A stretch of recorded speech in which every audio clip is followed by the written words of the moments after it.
العالمين الرحمن الرحيم مالك يوم الدين إياك نعبد وإياك نستعين اهدنا الصراط المستقيم صراط الذين أنعمت عليهم غير المغضوب عليهم ولا الضالين آمين. اللهم صل وسلم وبارك على سيدنا محمد الفاتح لما أغلق والخاتم لما سبق ناصر الحق بالحق والهادي إلى صراطك المستقيم وعلى آله حق قدره ومقداره العظيم. صلاة تفتح لنا بها أبواب الرضا والتيسير وتغلق بها عنا أبواب الشر والتأثير وتكون لنا بها وليا ونصيرا. أنت ولينا ومولانا فنعم المولى ونعم النصير. وأشهد أن لا إله إلا الله ولي الصالحين القائل والليل إذا يغشى والنهار إذا تجلى وما خلق الذكر والأنثى إن سعيكم لشتى. فأما من أعطى واتقى وصدق بالحسنى فسنيسره لليسرى وأما من بخل واستغنى وكذب بالحسنى فسنيسره للعسرى. صدق الله العظيم. وأشهد أن سيدنا وعظيمنا وحبيبنا ورسولنا أبا القاسم رسول الله صلى الله عليه وعلى آله وأصحابه وسلم القائل أنا حبيب الله وكل من صلى علي حبيبي وكل من يريد أن يكون حبيبا للحبيب فليكثر من الصلاة على الحبيب صلى الله عليه وعلى آله وأصحابه وسلم. ورضي الله عن مولانا قطب المكتوم وبرزخ المعلوم مولانا أبي العباس الشيخ أحمد التجاني رضي الله تعالى عنه وعرضاه وأعطانا به آمين. ورضي الله عن صاحب فيلته مولانا شيخ الإسلام وسعادة الأنام الحاج إبراهيم النياس رضي الله تعالى عنه وأرضاه وأرضانا به آمين. أما بعد حضرا محل الجد مولانا دكتور الحاج عثمان نوح شاروتو حضرا chairman wannan zama mai dimbin albarka shugabanmu الشيخ malam kuma sarki Abdulkadir Tahir halaran kuma mai wato wannan zama na yau wato maulanmu Sheikh Malam Aliyu Akwetema halaran wato mazauni kuma kalimi kuma safiri na maulanmu Sheikh Ibrahim radiyallahu ta'ala anhu maulana Sheikh Muhammad Salis Sha'ban Allah ƙara musu yadda gaba daya halaran limaminmu na wato ainihin jugu maulana mai girma da yake tare da shugabanmu a kowane lokaci cikin wannan yanayi na maulidi. Sa'annan ga halaran khalifa mai girma khalifan kakanmu maulana sheikh yayar amin aka kara masa daraja ga shi kuma da dan uwan nasa maulanmu za'imul harkatin tijaniya rufaniya مولانا شيخ عبد الودود السيسي. sa'annan kuma ga kuma wato dan uwana kuma malamina maulamu Sheikh Muhammad Mansur maulamu Sheikh Ibrahim bin Muhammad Mansur wato imam daga Kaduna ga kuma shugaban sarkin failanmu na Ghana maulamu Alhaji Tanko wanda shi gashi basarake kuma malami kuma mai kudi gashi kuma muna tare da dan uwana abokin tawaiti na maulana Sheikh Malam Hudu a Jaguli. Ni na ku Mu'azu Abdullahi Mu'az wanda aka fi sani da Mu'azu Agege ko da ke yan kuma sun yi boycott jiya sun ce a cewa Agege a rinka cewa Agege da kuma. To ina muku sallama irin ta musulunci ina cewa Assalamu alaikum wa rahmatullahi ta'ala wa barakatu. A wuri irin haka inda manya-manyan shekhannai suke irin masu girma dinna wanda ake jira a jizantuttukansu irin mu kananan almajirai to so da kyakkyawar zato ake yi ake samu to ba za mu tsawaita surutu ba saboda mu ba su wuri domin mu saurare su. Sai dai abin da nake so in kira samari in ja hankalinmu 'yan uwanmu samari mu sani cewa ba mu da wani littafi da ya kai Qur'ani domin shine mu'jiza ta manzon Allah sallallahu alaihi wasallam. Sa'annan idan kana son rayuwanka yayi kyau ba inda zaka je sai dai ka je wurin Qur'anin nan. Shi yasa shugaba Annabi Muhammadu sallallahu alaihi wasallam yake ce mana kunu qur'anan yamshi bainan nas, ku kasance ku qur'ani ne da yake tafiya tsakanin mutane. A nan zan ja hankalin musu da yawa muna samun ɗan uwa samari masu ƙananan shekaru waɗanda ba ku jima duniya ba, amma zantuttukan bakinku ya fi ƙarfinku. Kuna faɗan abinda za ku ja ma kanku bala'i, kuna faɗan abinda nan gaba idan kuka ga yadda rayuwanku zai zamo ba za ku ji daɗi ba. Ku tuna ƙur'anin nan da shugaba ya ce mu yi koyi, yana rantsuwa. Allah ko bai rantse ba, lalle maganar nan yana da girma, balle Allah ya rantse maka. Allah ya rantse da yanayi guda biyu wanda cikin shi rayuwanka ke tafiya, su ne yini da dare. Allah ya ce wallaili idza yaghsha, sai ce kuma wan nahari idza tajalla. Allah ce na rantse da dare yayin da ya lulluɓa da duhunsa, sannan na rantse da yini wanda yake bayyana da haskensa, saboda ya ja hankalinka ka tsorata, ka san yadda darenka yake abu ne da kake gani kullum, ka ga dare ka ga yini, ka ga dare. To cikin yini da daren nan ka kiyaye kanka ka take time, saboda abin da duk kai Allah zai kama ka da shi. Yasa bayan Allah ya rantsuwa sai ya zo mana da jawabul qasam, in ji malaman wato lugha, shine ansar rantsuwan da yayi. Yace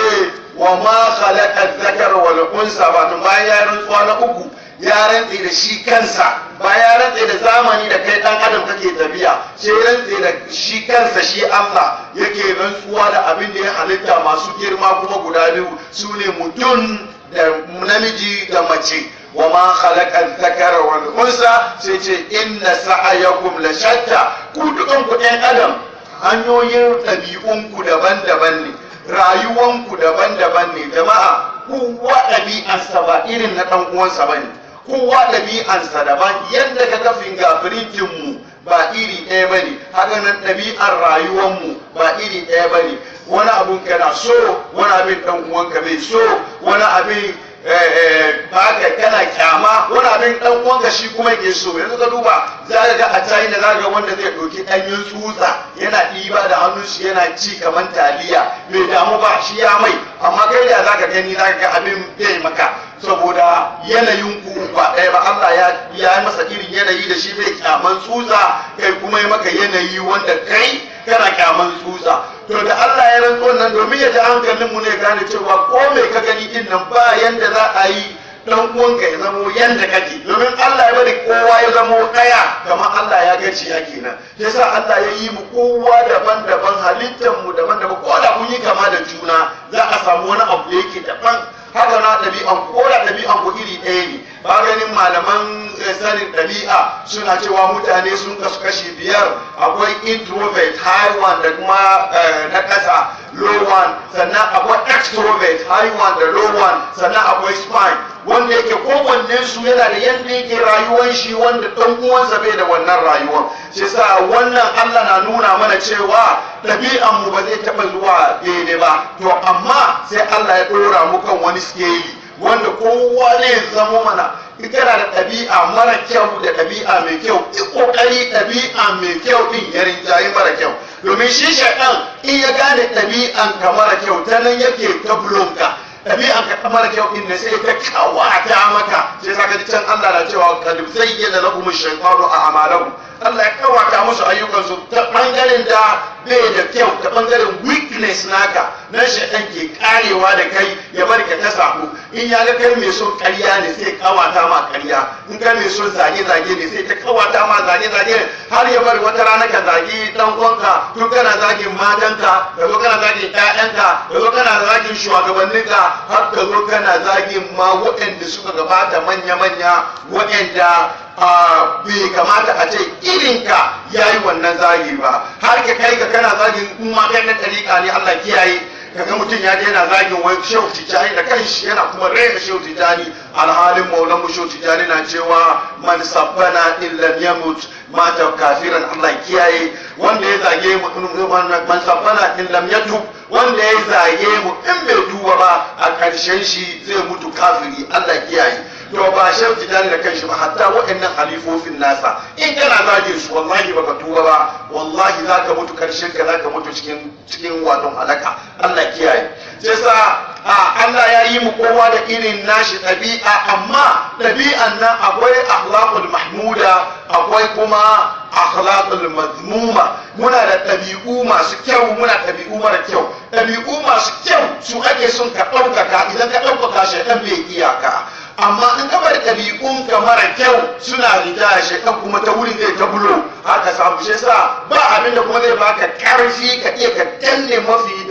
ɗabi'unka da ba su da kyau face yawan askarai da yawan zikiri tare da halartowar ubangiji ko manzon Allah in kai na tijaniya ne ko da halarto da shehu tijaniya inda kake zama kana zikiri yana ga maulana shehu ibrahim yake ƙara baka advice yana cewa idza shara'ta fi ittikaril wardi falzim al-adaba qadra al-khayr قدر الحق هيك إنك يجوا واستخدرن شيخك المربي كذاك شيخ أنا صوت إذا كان ذكري إن كان نطوة ومن دون نطوة بيكون حلرتو وبنجيجي بيكون حلرتو شيء صح ko shehun sa annabi kenan kana halarto su yayin da kake zikiri wallahi ba za ka tashi har ka ga wani ya ma wani abin da zaka kamaci har ya kai ka ga zagi ba za ka kowane lokaci ɗabi'un ka masu kyau ne yasa ana gane cewa wani zikirin shi bai shiga yayin da aka ga ya zamo mai zage ko mai aikin banza ko mai girman kai ko mai zina in dai aka ganka da irin waɗannan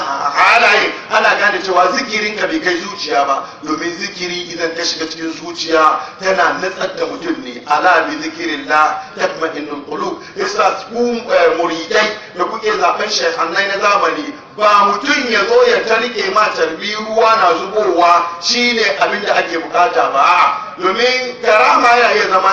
istidraj mutum ya iya zama mai sabo amma nuna maka wani abin mamaki in ta wurin abin mamaki za ka bi wai ka ce wane shi ne shehu wallahi kafe ba ta wurin abin mamaki ake gane shehu ko a gane waliyi ba Allah ya nuna mana yadda waliyi yake da yadda yake ala inna awliya Allah la khawfun alaihim wa lahum yazanun sai ce allazina amanu wa kanu yattaqun su ne wanda suka ji tsoron Allah kuma suna tsoron Allah wanda ke tsoron Allah sun yi imani da Allah su ne na gari ya sa maulana shebran hakika bai cuce ka ba ya nuna maka irin shehu da zaka bi kada nemi shehu mai zagi kada nemi shehu mai ɓaci kada nemi shehu mazinaci kada yana yi kuma kana bin shi kace shehu alhalin shehu ibrahim abin da ya ce maka yana cewa watlub murabbiyan khabiran salihan kamila irfanin watlub murabbiyan khabiran nasihan kamila irfanin imaman salihan ya musifata maka sifofi guda shida yace in baka ga shehu yana da irin wa'annan dabi'u ba akar maka Allah ya tijaniya zaka yi ka bi wannan ka bi wannan shehu mai wannan dabi'u guda shida murabbiyan mai reno khabiran wanda yana da experience ya san ilimin dariqa ba wanda za mai tambaya kan dariqa ma kila ma bai san gaba da bayan shi ba wanda ya san ilimin dariqa haka shehu Ibrahim ya gaya maka in ba yadda shehu Ibrahim shine mujaddadin zamanin ka to ga abin da ya ce maka murabbiyan khabiran sannan ya ce nasiha mai yawan nasiha yana nuna ma right and wrong kamila irfani wanda yake da cikakken sani ba zuku bane sannan imaman ka same shi shugaba ne mai adalci ba marasa adalci bane sannan salihan ka same shi mutum ne nagari mutumin kirki ne ba mutumin banza bane to idan kaga wannan shine zaka mallaka maka kanka yasa mu dai ɗan uwana mu gane irin wannan sai yasa kaga Allah ce fa amma man a'aba wattaqa wa saddaqa bil husna fasanyassiruhu lil yusra kaga wanda yake ciyarwa irin yadda muke gani shahannan mun nan da yanzu gashi ana ta yabon chief imam yana ciyarwa yana kaza ana yabon shehu malali in ba mai irin wannan aiki ba a aba wadda ka kuma yayin da yake ciyarwan ya zamo mai tsoron Allah wasaddaqa bil husna ya gaskata wato la ilaha illallah a wani fassara ko ya gaskata ayyukan kirki na manzon Allah sallallahu alaihi wasallam to Allah ce irin wannan kabisu domin me fasanyassiruhu lil yusra, za mu sauƙaƙa musu hanya mai sauƙi da kai da su za ku zauna duniya lafiya ku je lahira ku shiga aljanna. Allah samu aljanna. Amma in kuwa baka bi irin wannan ba to za ka samu kuncin rayuwa kamar yadda ayin a gaba yake faɗi. Saboda ba lokaci zan takaita a nan, amma ina kira zuwa ga